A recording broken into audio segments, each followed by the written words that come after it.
Selamat dan shalom. Sidang jemaat yang dikasihi dan yang diberkati oleh Tuhan kita Yesus Kristus.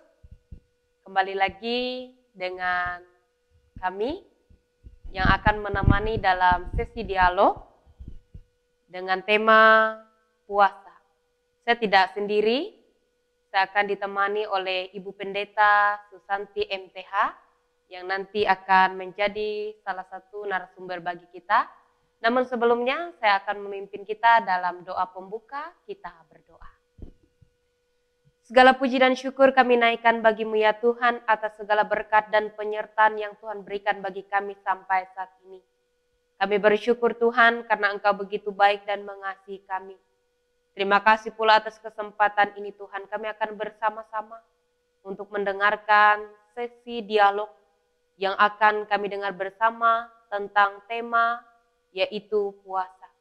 Berkati kami Tuhan agar kami dapat memahami apa itu puasa dan bagaimana seharusnya puasa yang Tuhan kehendaki. Terima kasih Tuhan, kami mau serahkan waktu ini ke dalam tangan pengasihan. Di dalam nama Yesus Kristus kami berdoa dan mengucap syukur. Amin. Baik Bapak Ibu jemaat Tuhan dimanapun berada, saya akan mengawali pertanyaan saya kepada Ibu Pendeta Susanti MTH, yaitu berkaitan dengan tema tadi tentang puasa.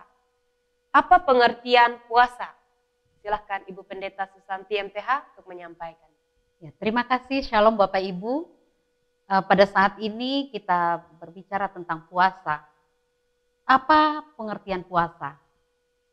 Dalam Alkitab, puasa itu tidak makan, tidak minum, segala jenis makanan dan minuman dalam jangka waktu tertentu.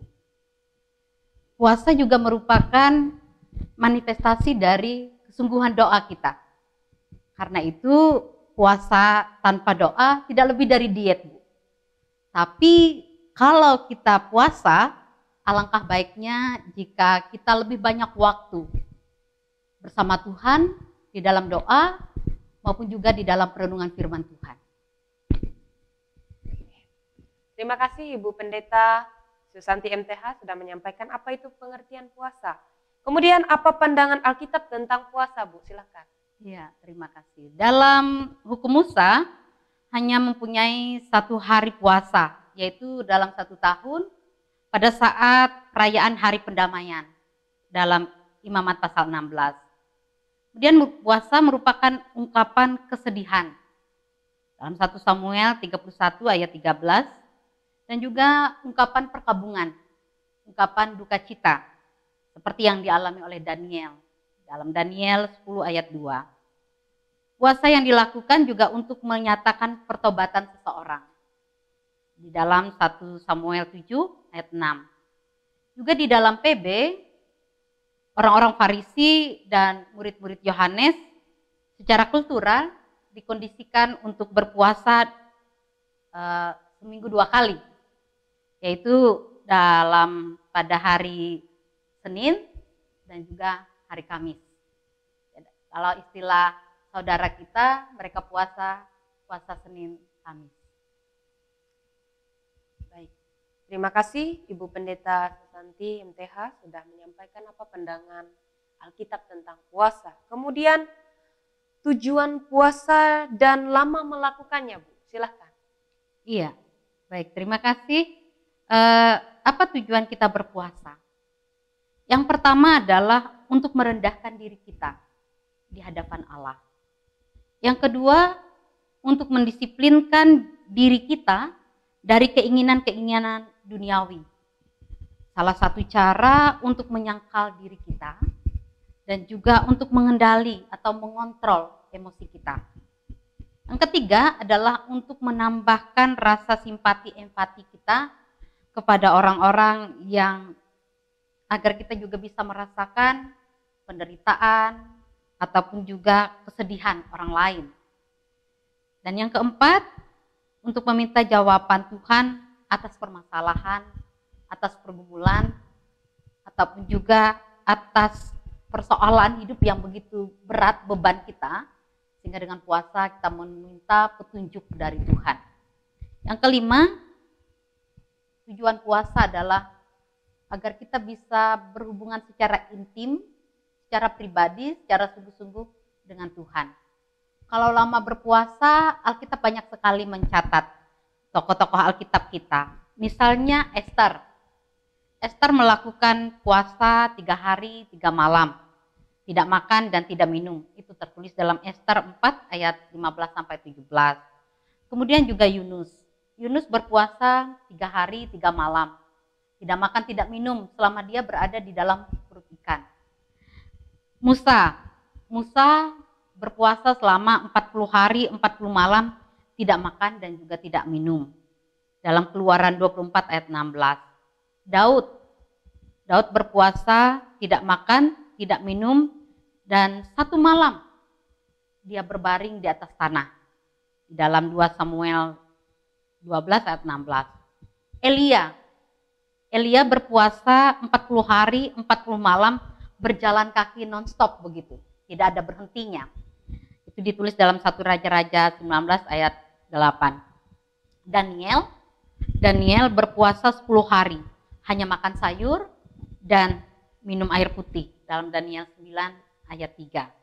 Nah, di dalam PB juga tertulis bagaimana Yohanes Pembaptis juga melakukan puasa, tidak makan dan tidak minum. Tuhan Yesus berpuasa selama 40 hari, 40 malam, tidak makan dan tidak minum. Di dalam Matius 4 ayat 2. Rasul Paulus berpuasa selama 3 hari 3 malam dan tidak melihat. Pada saat dia mau dipakai oleh Tuhan menjadi rasul begitu. Di dalam Kisah Rasul 9 ayat 9. Dan murid-murid Yohanes berpuasa selama 2 kali seminggu di dalam Lukas 18 ayat 12. Dan juga puasa jemaat mula-mula. Jemaat mula-mula mereka berpuasa untuk menguatkan Paulus dan Barnabas di dalam pelayanan. Itu tertulis dalam Kisah Rasul 13 ayat 2 sampai 3. Ya, terima kasih Bu Pendeta Susanti MTH yang sudah menyampaikan kepada kita tentang apa tujuan puasa dan lama melakukannya. Kemudian Bu Pendeta Susanti MTH, apa pandangan GKI tentang puasa? Iya, baik, terima kasih. GKI selama ini tidak mewajibkan umatnya untuk berpuasa. Puasa itu pada hakikatnya dilakukan oleh personal, dilakukan oleh pribadi, dan niat itu timbul dari masing-masing personal itu, masing-masing pribadi itu. Jadi personal, pribadi itu yang menentukan sendiri jangka waktu puasanya berapa lama begitu. Dan dia juga yang menentukan jenis puasanya apa begitu. Jadi selama ini gereja menyerahkan atau mengembalikan niat puasa itu kepada jemaat masing-masing, kepada personal masing-masing. Begitu. Ya, terima kasih Ibu Pendeta Susanti MTH yang sudah menyampaikan apa pandangan GKI tentang puasa. Kemudian Bu, apa saran bagi warga jemaat yang melaksanakan puasa? Silakan. Iya, baik. Tadi saya katakan bahwa GKI tidak mewajibkan umatnya untuk berpuasa. Kembali kepada personal, kembali kepada pribadi masing-masing. Karena itu saran saya bagi warga jemaat yang memiliki niat untuk berpuasa secara pribadi, maka yang pertama adalah menetapkan komitmen berapa lama dia berpuasa atau apa bentuk puasanya. Apakah tidak makan, tidak minum, atau juga tidak berkata-kata kasar, atau juga tidak melakukan kebiasaan yang jelek, misalnya saja tidak merokok, tidak minum alkohol, seperti itu. Dan yang kedua adalah berdoa. Penting sekali seperti saya katakan dari awal bahwa puasa itu harus dibarengi dengan doa. Nah, di dalam doa itu kita meminta kekuatan dari Tuhan, hikmat Tuhan, agar kita mampu menjalani puasa itu. Dan yang ketiga, saat sedang berpuasa tidak perlu pamer. Tidak perlu kita sampaikan kepada orang lain bahwa saya lagi puasa, saya lagi menjalankan puasa dan begitu seperti itu. Jadi secara tidak sengaja Nanti orang lain jadi tahu kalau kita pamer, kalau kita kasih tahu begitu. Jadi orang lain tahu, sehingga upah dari puasa kita dari Tuhan tidak kita dapatkan karena kita sudah mendapat pujian dari orang lain. Yang tertulis seperti di dalam Matius 6 ayat 18, ayat 16 dan 18. Juga yang keempat, saran saya adalah puasa itu perlu dibatasi waktunya. Karena puasa pada hakikatnya adalah kita membangun hubungan karib dengan Tuhan, dan bagaimana kita mau melakukan perubahan, pembaharuan dalam diri kita, sehingga sebenarnya tidak makan, tidak minum dalam waktu yang panjang begitu akan berakibat buruk kepada diri kita. Apalagi misalnya kalau kita punya penyakit MAH, gitu. Jadi kita perlu menentukan jangka waktu dan ataupun kita perlu membatasi waktu puasa kita. Dan yang kelima, jangan menjadikan puasa sebagai metode diet untuk menurunkan berat badan.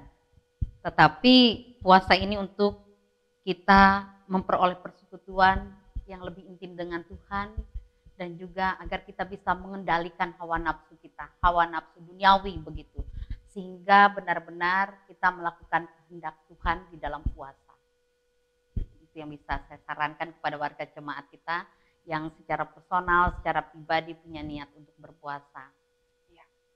Terima kasih Ibu Pendeta Susanti MTH yang sudah menyampaikan penjelasan dari poin pertama sampai kelima, saat membantu kita jemaat Tuhan dimanapun berada, apa itu puasa dan bagaimana seharusnya puasa yang sebenarnya. Dan baik, Bapak Ibu jemaat Tuhan, sebelum kita akan menutup sesi dialog pada hari ini, nanti akan dipimpin oleh Ibu Pendeta Susanti MTH untuk membawa kita dalam doa penutup. Kepada Ibu Pendeta Susanti, kami persilakan untuk membawa kita dalam doa penutup. Terima kasih. Mari Bapak Ibu, saudara-saudari yang dikasih Tuhan, kita akan bersama-sama bersatu di dalam doa. Mari kita berdoa. Terima kasih Tuhan, Kau telah memberkati seksi dialog ini dengan tema puasa. Biarlah Tuhan kami boleh mengerti, memahami apa tujuan ketika kami melakukan puasa. Tentunya agar kami memperoleh persekutuan yang lebih intim, yang lebih akrab dengan Tuhan. Dan kami juga dapat mengendalikan diri kami dari segala hawa nafsu duniawi. Sehingga hidup kami benar-benar berkenan di hadapan Tuhan. Terima kasih Tuhan Yesus, ini seluruh doa kami menyerahkan seluruh kehidupan kami ke dalam tangan pengasihan-Mu. Di dalam Yesus Kristus kami berdoa. Amin. Terima kasih Bapak Ibu jemaat Tuhan sudah mengikuti sesi dialog kita pada hari ini bersama saya sebagai moderator Vikaris Gadis STH dan Ibu Pendeta Susanti MTH sebagai narasumber kita, dan semoga apa yang boleh kita sama-sama dengar, yang boleh kita sampaikan itu dapat menjadi berkat bagi Bapak Ibu jemaat Tuhan dimanapun berada. Tetap sehat, tetap semangat, Tuhan Yesus memberkati.